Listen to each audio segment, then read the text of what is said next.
Alright, so today I'm doing a bit of I guess you could call it a Rokinon lens review part 4. I think it's been almost exactly a year since I first invested in the Rokinon lenses. Sold all my other lenses except for a 70 to 200 millimeter Tamron that I have. But basically for the last year I've been forcing myself to shoot exclusively with prime lenses. And the Rokinons are full manual prime lenses. Basically little miniature cine lenses. They've got the gears on them. Your aperture's manual, your focus is manual. There's nothing electronic about them. There's no zooming, so anytime you want to change your focal length, you've got to switch to another lens. You can watch my other 3 Rokinon lens review videos to kind of get an idea of why I switched to those in the first place, what I liked about them, what I still like about them, and kind of how they look. On the other end of the spectrum, all of these lenses are like $300 to $500 a piece depending on the lens. These are the Sigma Art Series lenses. These are largely considered to be a step up. They're a step up in price, a step up in weight, a step up in quality. This is the 18 to 35 millimeter Sigma, and this is the 50 to 100 millimeter Sigma. These are both zoom lenses and they're both f1.8 lenses, so they're really fast for zooms. Comparatively, most of these are f1.4. They're T-stop, so they're T1.5 or whatever. I'm considering ditching the Rokinons. Everything I've shot in the last year has been shot on these, including the feature film we've been working on. The Sigmas, an interesting thing in the last year that's happened with these as well is Sigma has released Cine versions of these lenses, which this 18 to 35 is about an $800 lens. And this is about a $1,000 lens.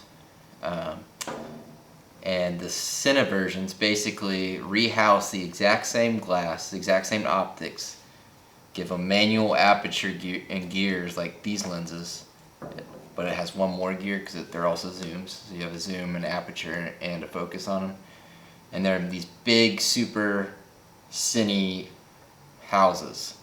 So it's like these big metal lenses that weigh about 4 pounds a piece. But they're the exact same optical quality as these lenses. But they cost about $4,000 a piece. So $800, $1,000 to about $4,000 a pop for the cinema versions of these. It's just the usability, the functionality, the build quality that's different. So in addition to the Sigmas having some Big Brother cinema versions that cost more and are bigger, the Rokinon Cine DS lenses also have Big Brother lenses, which are the Zine series, which, just like the Sigmas, are also optically the same as their bigger counterparts. It's just rehousing. But the Zines, basically, it's taking this guy and putting it in a giant cinema housing, but it's virtually the same. You know, when you plug it on your camera, you're getting the same image. Same thing's true with these and the Sigma Cine Zooms as well. In a perfect world, I would love to have a set of cinema lenses. Part of me was really tempted to try to figure out how to invest in the $8,000 to get the cinema versions of these 2 lenses. But the reality is those lenses are about 4 pounds a piece. I think this is about I want to say a 1 to 2 pound lens. So you're about doubling the weight per lens, and that on top of the camera weight with the red is already pretty hefty. It just wouldn't have been practical for me for most of my client work. Basically 75% of what I shoot for work reasons, it just wouldn't be practical to be using cinema lenses. As cool as they are, as much as I like using them, and I would love to use them on my own personal stuff, there's a certain practical mindset, and it's like carrying those around in a backpack wouldn't be as efficient. I kind of need something mobile. Now, part of what I like about the Rokinons is the manual aperture. There's something about just having your hand on the lens and being able to do everything right there without having to worry about navigation and menus. But another thing that's changed in the last year for me, if you've been following our channel, is that I want a red weapon camera, which is what I'm shooting on right now. A couple of things that are different about that camera compared to my other Red Epic Dragon. The new bodies are small, a little bit smaller, a little bit lighter. They have these new side handles on them. that actually lets you control menu navigation, as well as there's like an aperture wheel and a little focus wheel for electronic focusing. So in addition to being smaller and lighter and having this handle that lets you do generally what you would do on a DSLR control-wise, as well as a little bit more with the little focus wheel, it's kind of made electronic lenses a little easier for me to use. As much as I liked the challenge of shooting with just primes, there's just a lot of client work where it's a pain in the butt. As nice as it is to be able to carry around this many primes, they're all fairly light and you can fit them all in a backpack. This is my lens backpack that I use. Got it from Amazon. It's just the Amazon Basics lens bag. The only problem is if you're shooting an event or something and you really need to zoom, the time it takes to pop off one lens and pop on the other can be a pain in the butt. I was kind of open to that challenge at the beginning, and I've been able to manage fine working that way. But adding the new camera into the mix with the new kind of control functionality, the new side handle, kind of got me thinking about electronic lenses again. So I bought these two guys to kind of get a feel for it, do some comparisons, kind of see where things are at now. And there's just something to be said for this lens being the equivalent of about there's not an 18mm Rokinon, but the 14mm in the camera right now.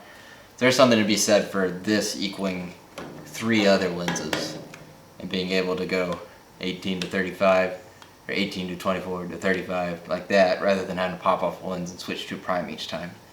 Especially considering that these are only about half a stop slower than these. So basically these 2 lenses equal all of these lenses plus that one a little bit. I guess I'd say 5, because I've got a 135mm lens here and this only goes up to 100. But I also don't have the 100mm Rokinon, so roughly speaking this is about 5 or 6 lenses here. Another thing that we're doing is rather than selling my old Red, I've decided to keep it as a B camera, and that allows us to do some 2 camera shoots, and it's kind of opening up a lot of new opportunities for us. But one thing that means is if we've got 2 operators that are split, say we're covering an event or something, it's kind of hard to decide how to split up the lenses, right? So having a 18 to 35 and a 50 to 100, you immediately pop one of these on one camera and one on the other. Somebody's in charge of getting longer shots, the other person's in charge of wider shots. It's also kind of widely considered, if you've done any lens research online, the Sigma Arts are definitely considered a step up above these lenses. And so all those practical reasons aside of why I'm considering switching back to these zooms is supposedly these are just better optics. I've had people tell me, oh, the Rokinons are cheap, they don't resolve the full 6K resolution of the Red, despite me always being pretty happy with how they look and not really ever having any issues with the sharpness. Since I have this rare opportunity where I have both sets of lenses, I'm probably going to sell these, but I was able to do a side-by-side comparison. I gotta be honest though, I was really shocked by how similar these lenses actually really are. I wasn't filming low light or any kind of super technical environment, just me going outside mid-afternoon and trying to compare the lenses at different apertures. I was really shocked that it was at just how similar they were. The sharpness is comparable between the 2 to my eye. I'm sure somebody else has done a more scientific test, but just purely my opinion looking at the side-by-side test that I did, they're remarkably similar sharpness. Like I really couldn't tell a difference.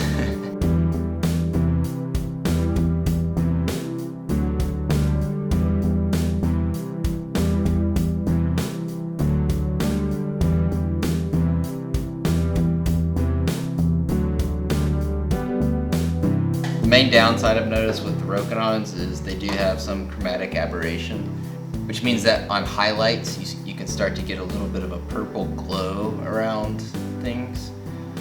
You don't notice it in most scenarios. It usually pops up when you have like studio lighting or stage lighting, or you have some kind of really dramatic highlight kind of grazing the edge of something. Sharpness, the color, the contrast are all remarkably similar between the lenses. But if you look at the tips of the leaves that have the sun really beating on them, you can see a little bit of a purple edge on the Rokinon lenses. And that's something I've noticed shooting with them throughout the past year, is there just are scenarios where you can really see that chromatic aberration. You know, is chromatic aberration necessarily bad? In my opinion, no. It's just the, you know, every lens has its own characteristics. Some lenses are better at resolving some things than others. Now, do more expensive lenses, are they better at resolving stuff? Sure, but does that mean that, I think it's more important to look backwards the other way, does that mean that lower end lenses are necessarily bad because they're somehow not showing reality or not giving you something you can use? I think the qualities of lesser lenses just comes down to character. It's just the different characteristics of the lenses add a different flavor to the image. It's not, oh, you're not using your camera to the full capacity, oh, you're not getting all the resolution, oh, you're not getting all the information you want out of it, oh, you know, the chromatic aberration is killing your image. It's like, no, the chromatic aberration just adds something to it. But is it necessarily a negative? Only in the context of comparing to better lenses, really. For example, I've never had a client complain about the chromatic aberration in a shot that I did with these, and there's plenty of shots where it's noticeable. As somebody that can notice that and has the eye for it, it's all about pros and cons and just different characteristics. The pros of these Rokinons are obviously the price and the full manual aperture. That's what I always liked about them. They're cheap, you can get a full kit cheaply, and they're really easy to operate. They're nice and light, they're easy to carry around, you can fill up a backpack with them and not kill yourself hauling them around. The Sigmas are great lenses. They have better chromatic aberration than the Rokinons. Are they sharper? I can't say decisively, no. I mean, I'm pretty sure they're supposed to be, but the Rokinons are plenty sharp. They're a little heavier per lens, but the pro is that they're zooms and they're fast, and you can cover a lot of different lenses with just two lenses. You can pretty much cover the whole focal range of what you would need in your average kind of cinema situation, which is two lenses, which is pretty awesome. Are they manual? No, so I've got to use the camera controls to adjust aperture. It's a little annoying, but I think I'm going to be fine with it. The new side handles on the Reds help make that a little bit easier. Now, will I consider getting some other lenses in addition to these? Yes. But basically, I'm switching from being a Rokinon guy to a Sigma guy. Now, does that mean there's something wrong with these lenses? Not really. What it really means is my circumstances have changed. The way I shoot and run my business has kind of evolved. I've got two cameras now. We need to be more portable. I'm evolving as a cinematographer. I had fun with my year of exclusively shooting with primes, but it just ended up not being quite practical for my workflow. Most people probably have some sort of mix of all of this, and that's fine too. Really, all I'm trying to do with this video is show yet again that these are by no means bad lenses, and also that you know, lenses are really just a choice that's as much about the look and the sharpness. I know on YouTube and the internet, everybody can be kind of trying to focus on what's the best image, what's scientifically the best, most perfect lens I can get. And people get obsessed with stuff that's kind of, in my opinion, minute details that don't really matter. Like chromatic aberration. Yes, these have some, but to me it doesn't really take away from them. That wouldn't be the reason I would pick one of these over this. The reason I would pick these over this would be maybe the price, or maybe I need or want manual aperture. Those things matter a lot more to me. Anyway, I hope this review was useful. Feel free to leave a comment, leave suggestions, leave angry criticisms, whatever it is. Subscribe to our channel, and hopefully this was helpful to somebody. Thanks for watching.